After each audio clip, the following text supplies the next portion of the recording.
મિત્રો, શું ઈરાન ખરેખર ઇઝરાયલથી ડરી ગયું છે કે પછી આ મધ્ય પૂર્વના યુદ્ધના ભૂમિમાં રમાઈ રહેલી સૌથી મોટી ચાલ છે?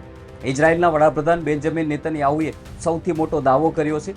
તેમણે કહ્યું છે કે ઈરાન ઇઝરાયલ પર સીધો હુમલો કરતા ગભરાઈ રહ્યું છે.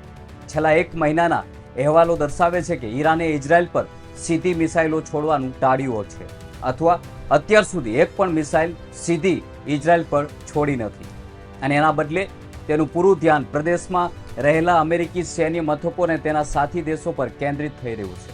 નેતન્યાહુનો દાવો એ પણ છે કે ઇઝરાયલના ભારે જવાબી હુમલાના ડરથી ઈરાન પાછું હટી ગયું છે. પરંતુ જો આ પરિસ્થિતિને ઊંડાણપૂર્વક સમજવામાં આવે તો મિત્રો, સત્ય કંઈક અલગ જ દેખાય છે. મિત્રો, આ સમગ્ર ઘટનાને લઈને ખાસ કરીને જે ઇઝરાયલના વડાપ્રધાન છે બેન્જામિન નેતન્યાહુનું સૌથી મોટું જે નિવેદન સામે આવ્યું છે આંતરરાષ્ટ્રીય મીડિયામાં, તેને ધ્યાને લઈને નેતન્યાહુની વાત આંશિક રીતે સાચી હોઈ શકે, પરંતુ વાસ્તવિકતા એ છે કે ઈરાન અત્યારે અમેરિકા પર રાજદ્વારી અને આર્થિક દબાણ લાવવા માટે આસાન ટાર્ગેટ પસંદ કરી રહ્યું છે.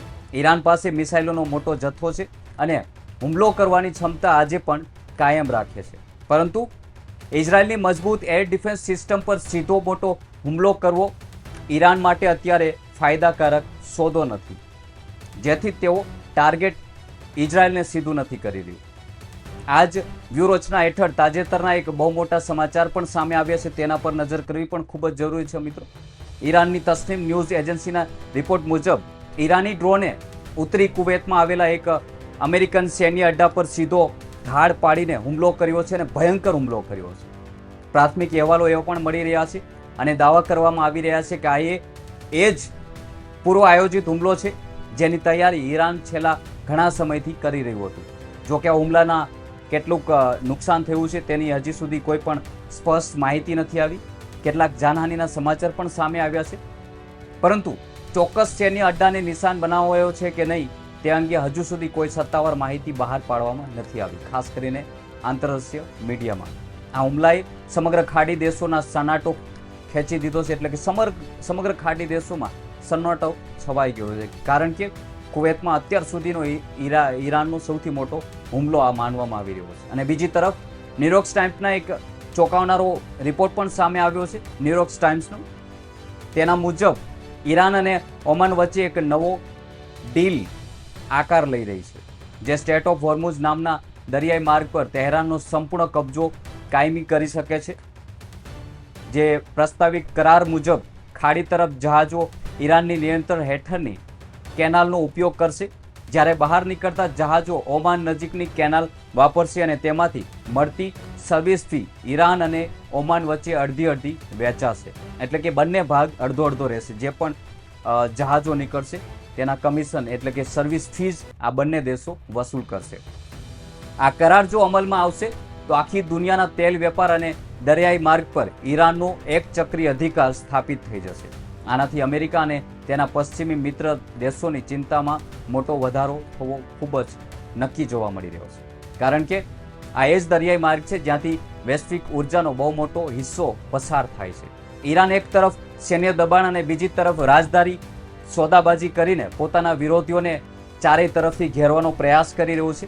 આ દરમિયાન અમેરિકી રાજકારણમાંથી પણ એક વિચિત્ર અને વિવાદાસ્પદ નિવેદન પણ સામે આવ્યું છે. ડોનાલ્ડ ટ્રમ્પે વિન્ડમિલ એટલે કે પવનચક્કીનો ઉપયોગ કરતા તમામ દેશો પર સખત નિશાનો સાધ્યો છે. તેમણે સીધું જ કહ્યું છે કે પવનચક્કીઓ વાપરતો દરેક દેશ લૂઝર્સ છે અને આ ટેકનોલોજી માત્ર પૈસાનું નુકસાન કરાવનારો સ્કેમ છે, એટલે કે સૌથી મોટું કૌભાંડ છે.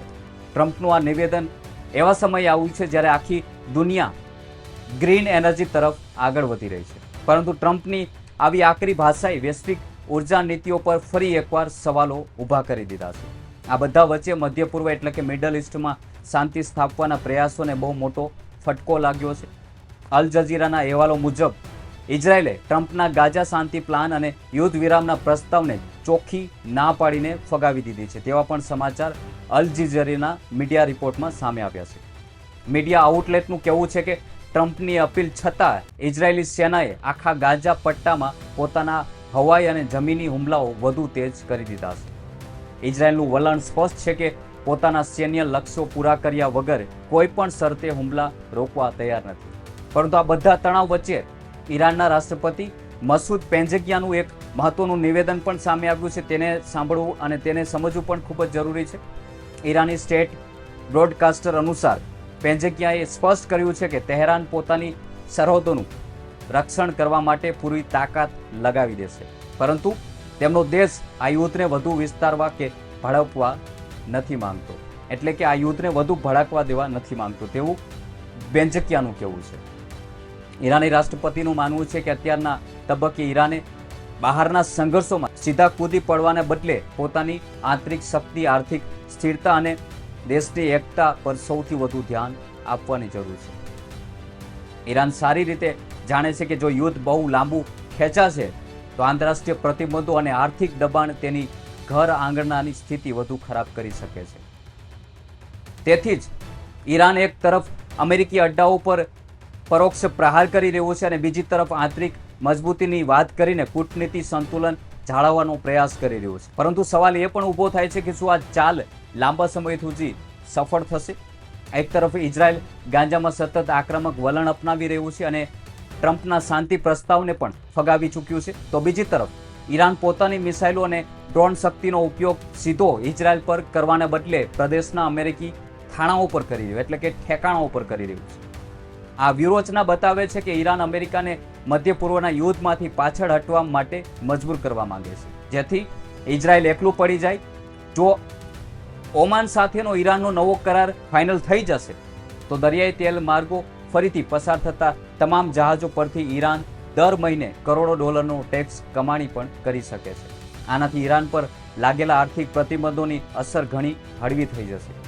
આમ આખી પરિસ્થિતિ જોતા સાફ દેખાય છે કે મધ્ય પૂર્વમાં અત્યારે કોઈ પણ એક તરફી યુદ્ધ નથી ચાલી રહ્યું, પરંતુ આ લશ્કરી તાકાત, આર્થિક નાકેબંધી અને કૂટનીતિનો ચાલનો એક બહુ મોટો માસ્ટર પ્લાન રમાઈ રહ્યું છે.